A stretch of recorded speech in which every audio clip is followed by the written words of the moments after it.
You're sitting in a coffee shop, working on your laptop. It's quiet, people typing, low conversations. Then you hear it, that classic iPhone ringtone. Opening, the default one.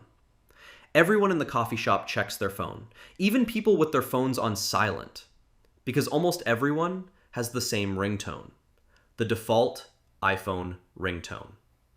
Is it yours? Is it mine? Is it the person 3 tables over? Half the room is patting pockets and checking screens for a phone that isn't even theirs. Finally, someone finds the ringing phone, scrambles to silence it, embarrassed, apologetic, like they just committed a social crime.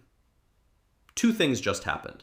First, having your ringer on in public is now socially unacceptable, somehow, without anyone officially deciding this. Second, nobody customizes ringtones anymore. Everyone just uses the default. When did we stop caring? It's 2005. You're in a different coffee shop, different era. Phones are ringing constantly. Different songs, different tones. Into Club by 50 Cent. The Crazy Frog. Nokia Tune. My Humps. Polyphonic versions of pop songs. You can tell whose phone is ringing by the song. Everyone has a custom ringtone. You spent $2.99 to download yours from a ringtone site. You picked it carefully. It represents you. Your ringtone is part of your identity, like your AIM away message or your MySpace profile song. Nobody silences their phone. Why would you? You paid for that ringtone. You want people to hear it. So how did we get here?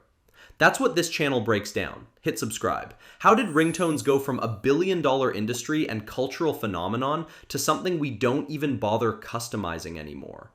Let's go back to when ringtones were everything. Late 1990s through the mid-2000s. Cell phones started going mainstream. Everyone was getting one. Nokia, Motorola, flip phones, sidekicks, and phones came with ringtones. Limited options at first. Beeps, chirps, the Nokia tune, monophonic sounds that barely resembled music. But you could choose, and choice meant identity. You picked the ringtone that matched your personality, the professional beep, the fun chirp, the classic Nokia theme.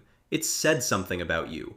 Then polyphonic ringtones arrived in the early 2000s. Game changer. Now ringtones could sound like actual music, MIDI versions of popular songs, multiple tones at once, real ringtones, and people went crazy. The ringtone industry exploded. In 2004, the global ringtone market was worth $4 billion. $4 billion for ringtones.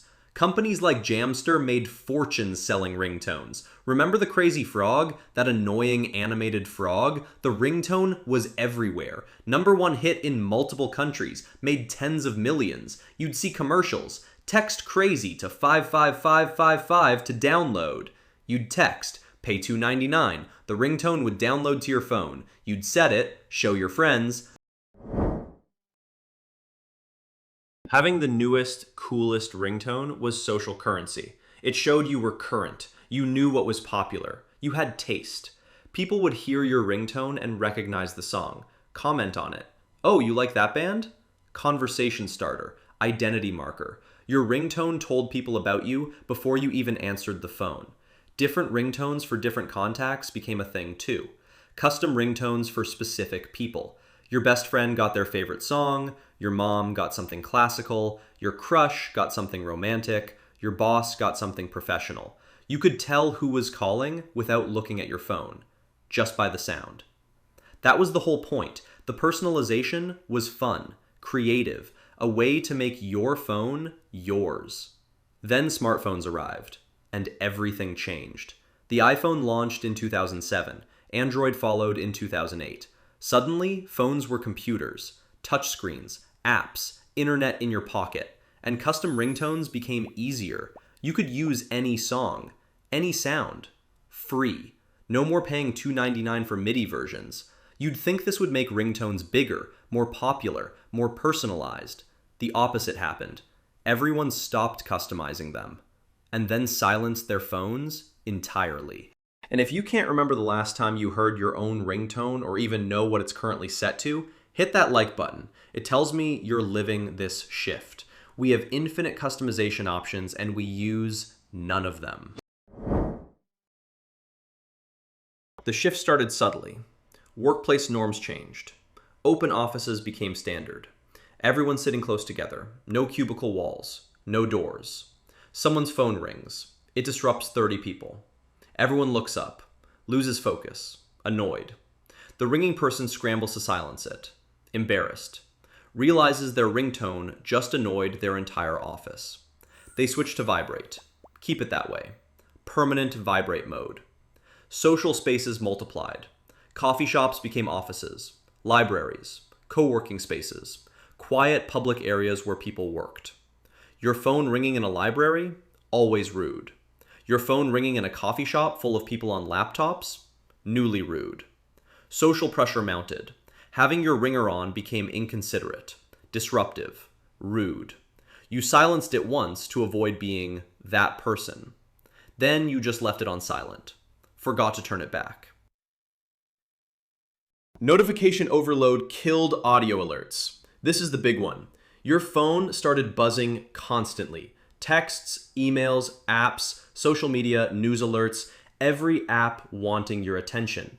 In 2005, your phone rang maybe 5 times a day. Calls only. Maybe a text here and there. In 2024, your phone buzzes 100 times a day. Minimum. More if you're active on social media. If every buzz had a sound, you'd go insane. Everyone around you would go insane. So you silenced everything. Not just calls, all notifications. Because the alternative is constant noise. Your phone became too chatty, so you muted it entirely. We're always looking at our phones anyway. This killed the need for audio alerts. In 2005, your phone was in your pocket or bag. You needed sound to know someone was calling. Now, your phone is in your hand, on your desk, within sight at all times.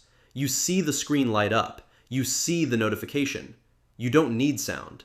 Visual alerts replaced audio. The screen lights up, the banner appears. You see it immediately because you're already looking. Why would you need a ringtone when you're checking your phone every 3 minutes anyway? The personalization aspect died. Phones became too essential and too overwhelming. In 2005, your phone was a communication device. Occasional calls, texts, that's it. Personalizing it was fun. In 2024, your phone is your life. Banking, navigation, boarding passes, wallets, work email, everything. It's too important to be playful, too essential to be fun. The ringtone stopped being a personality expression and started being a disruption. Smartwatches finished it off. If you have an Apple Watch or similar, you get notifications on your wrist, haptic feedback, gentle buzz on your wrist, visual notification, silent, private, immediate. You don't need your phone to ring. Your watch told you someone's calling. You can decide whether to answer without disturbing anyone.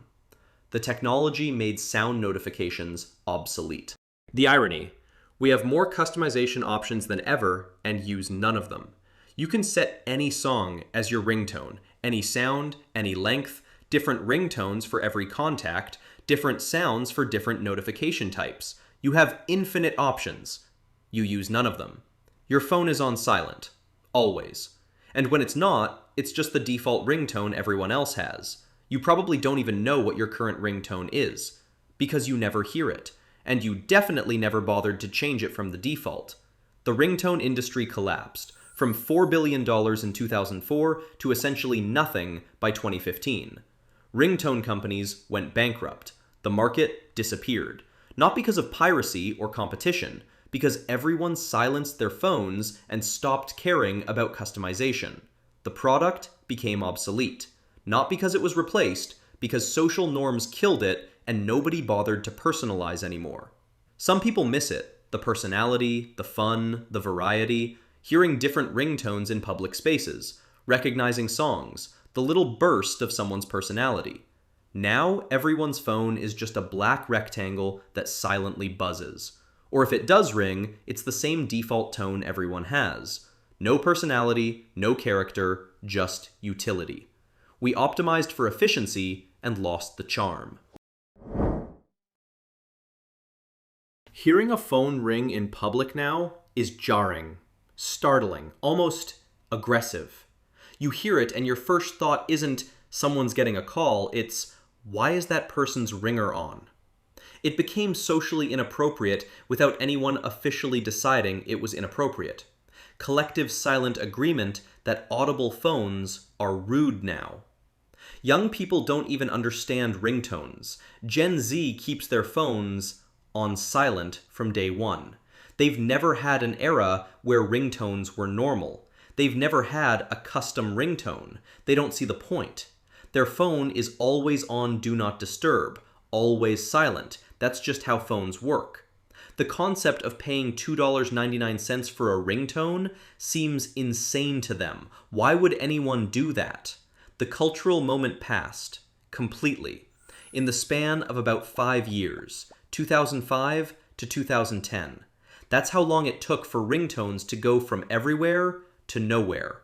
Not because of technology failure, not because of a better product, because of social pressure, notification overload, and complete loss of interest in customization. We collectively agreed that sound notifications are annoying and stopped caring enough to make our phones unique. So how did we get here? Smartphones made phones essential computers, not just communication devices. Open offices made ringing phones disruptive to many people. Notification overload made sound alerts overwhelming. Social pressure made audible ringtones rude. We're always looking at our screens anyway, so visual alerts work fine. Smartwatches delivered silent wrist notifications. The personalization became impractical when phones became too essential. Everyone just uses default ringtones now because nobody cares enough to customize. And we silently agreed that silent is the new normal. And we went from spending billions on ringtones and customizing our phones as expressions of identity to keeping everything muted with default settings we never changed. Your phone can play any song. You haven't heard it ring in years. And when someone's does ring, it's the same tone half the room has. Maybe the real question isn't how we got here, it's whether we lost something when we silenced the personality out of our devices. If you genuinely can't remember what your ringtone is currently set to, or if hearing a phone ring in public makes you look around wondering who still has their ringer on, hit that subscribe and like button. We're documenting every small cultural shift that happened so gradually you didn't realize the world changed. And the death of ringtones might be the quietest one yet.